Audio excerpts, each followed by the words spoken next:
Mwaramutse nakoze video kuri YouTube aho navuga ukuntu nabazana mbega abadede bakora ariko bama mu minsi mikuru. Mbonye ukuntu babe bamaze iminsi mu bikorane bitatu mu mwaka mu kwezi kumwe, icyo gikorane cya Reverie, gikorane cy'umugambwe, gikorane cya Neva. Hanyuma ndavuga ingorane zihari nuko daboro bakoresha amafaranga menshi muri ivyo bintu.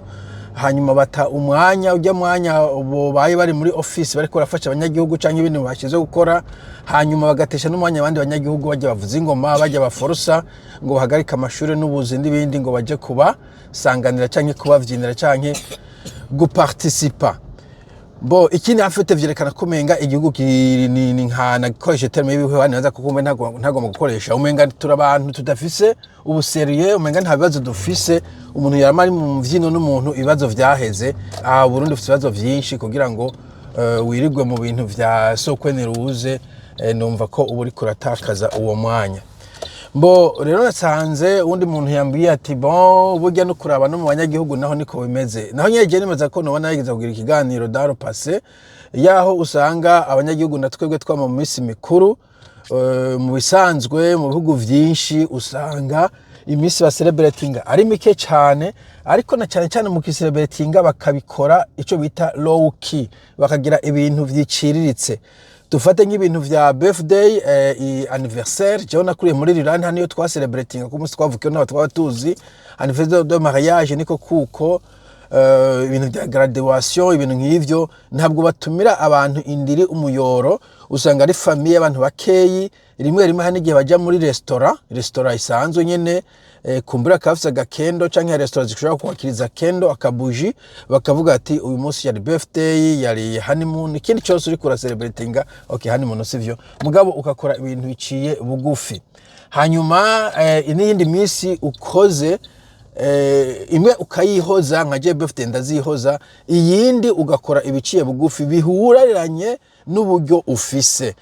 Jewe kirazira ko umuntu agurana amafaranga yo gukora iyo misi mikuru, kuko nagenda kubwire dufite nka mariage, kirazira ufise umuntu muri famille afise imodoka iciye bugufi, koresha iyo nyene, ntuje kuronda gukoresha za limousine najya biduga biri fancy bijyanye n'ibintu byo gutumwanya gusa biri mu ma celebrity no mu movie stars. Abantu basanzwe bakoresha imodoka ziwabo. Okay, nakora akarorero ndi muri Afrika y'Epfo, hari umugabo w'umunyarwanda yakora akazi gaciriritse ko gucunga imodoka, kari presque nkazi ko gusegerereza, sindagasuzuguye ndiko kantunze. Hanyuma amugayo mafaranga wagomba kuyakoresha n'ubwenge kugira ngo ako kazu kavemo urwa kuzuba abantu bagucira kwa mate. Hanyuma uwo muhizi akora umunsi mukuru mariage, yarafise oncle muri UK ndibaza, baraza plutôt tantine nimumbaza, baraza baca bakota limousine. Boje navuga nti kameme muri exagere, ndazi ko n'abatantine babakora mu bigo by'abasaza na franga menshi mufite ko mugotesha limousine. Kubera iki? Eglise najya ko jewe eglise navuga ya dominwa n'abazungu, harakobaye Maria zitari nke nabonye. Ime nkunze kuvuga yari umugabo w'umu civil engineer civil, afite experience nyinshi. Abazungu kenshi na kenshi yo barongora baba senior, ntabwo arongora gisoka université. Umugore wewe ari mu docteur en médecine akora mu bitaro Grooteschuur, bitaro binini bikomeye Cape Town.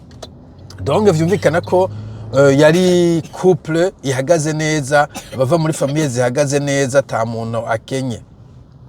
Mugabo bakoze mariage bakoresheje akaduga kiwabo, akaduga kuwo mugabo yari afise, akaduga gatoyi wanashaka intebe zine, bwa buduga buto akanisa ndibaza, akaduga gatoyi sindakibuka marke yako, mugabo kari gatoyi kuko kwanza naje niga gutwara imodoka niko natanguriyeko. Donc bwa buduga buto umuntu ashobora kwigirako, niko bikoresheje kuri mariage, nta yindi barondeye. Kandi ndakubwiye banu gutiza imwe muri eglise hamwe abagabo bari bafise imodoka biri fancy, mugabo bikoresheje iyo yiwabo. Okay, bon nkiri kuri mariage urupeta, je urupeta rw'ibihumbi 2 n'urupeta rw'amadolari 5, je mbona zose zisa, ku bantu benshi zirasa. Donc nkuko ntambuka mu mamoro nkabona urupeta ring y'ibihumbi 5, nkavuga nti what for? Bo uyafise fine, mugo atayafise arayugurana, arayo ubembereza, ufise andi madeni, kora ring iciriritse isava.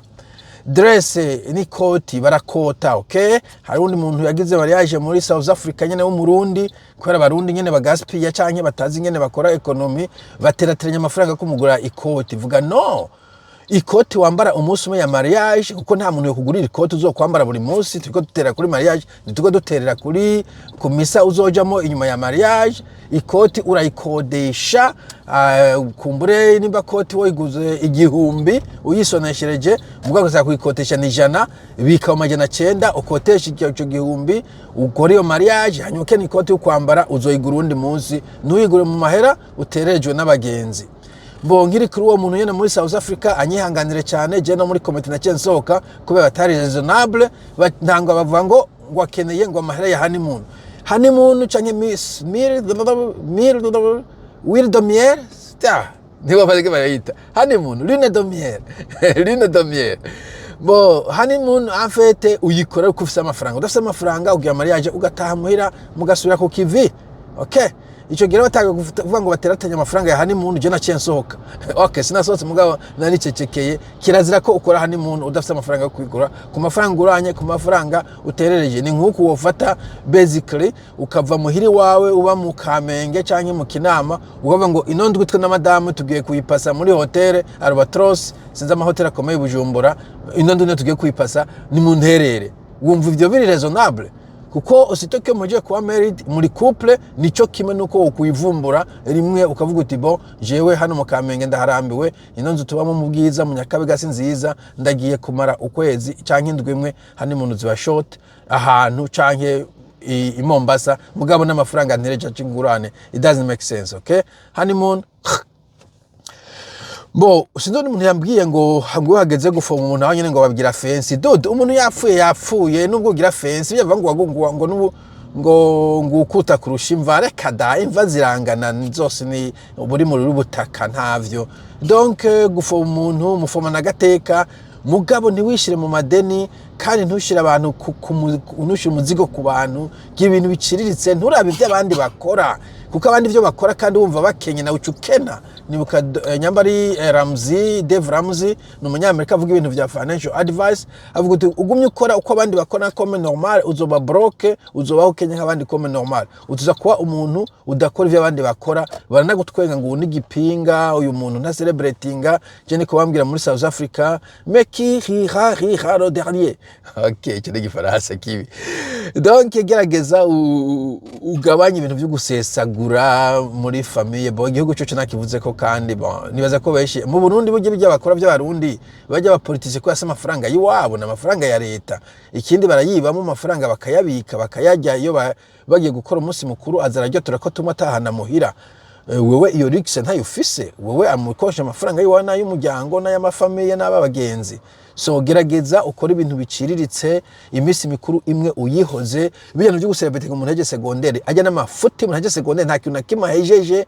Iyi secondaire nakubisigaye imeze nka primaire ya kera, nta muntu yigira mbona acelebrate ngo heje primaire. Secondaire uyabaye nka primaire, ni diplome itashobora kuguha akazi kubera ko utambira ikintu kitafise akamaro. Ni nk'ubu wajya gukora first aid canke fire fighting training y'imisi 2 ugaca utanga ngiye gukora, cyangwa ukaja muri seminaire sepa ugaca utanga ngo umunsi mukuru nazo seminaire. Ijya certificate ya secondaire ni nk'ikintu kitafise akamaro na gatoyi, kiguha uburenganzira kumure kuja kuri kaminuza, ariko je no kuri kaminuza hoho ubona wizi biki, ubona celebrating biki, i diplome kandi taguha nakazi. Juste kora ibintu biciye bugufi cyane. Nimba wumva utiza gucelebratinga, wegenda ufata abagenzi 3 batarenze 4, inzoga nturenze kaziye imwe, niyo wowe uyononye. Mugabo jewe kugira ngo uhamagara abantu uteke ivyo kurya bideplace kuri ibintu vy'amafuti, mbona yuko uburi kurasesagura ubutunzi bwa famille. Donc ni ibintu vyinshi nashaka kuvuga mbwa muri rusange. Imisi mikuru yose ushobora kuyihoza iyitare mike, ariko na cyane ntugurane, s'il vous plaît, ntukagurane uri kurakora umunsi mukuru, okay? ikindi ntugaterereze kuko abantu bikura bagora amafaranga bo kwikoreye mu bindi bintu by'akamaro kandi ko Burundi batinya kubwirana ukuri acapfa kuyatanga atayafise hakajamo n'ibyo by'amadeplacement ukama bari kuzunguruka kwa nakabagiye gusaba kwa nakabagiye gukwa kwa nakabagiye gushika ku rugo kwa nakabagiye bijya byose it's perte de temps ni perte de l'argent kirazira ko ubijamo na mashenanigans mugomba kubihagarika ndazi ngo ni culture evolue abarati ntibakibaho kera kujya twize Rome abafaransa uravye bijya twasoma mu bitabo siko bakibaho mu bongereza usoma Shakespeare n'icyongereza cyo ntugitahura evolution culture zirevolue c'est le besoin ukera umunsi mukuru bakoresha ibitoki barimye n'ibijumbu barimye ubakoresha amafaranga n'inzoga bakuye muri factory ntibikiri vya bindi okay nagira ngo muranyumvise novuga muri make nuko mugira umunsi mwiza bye bye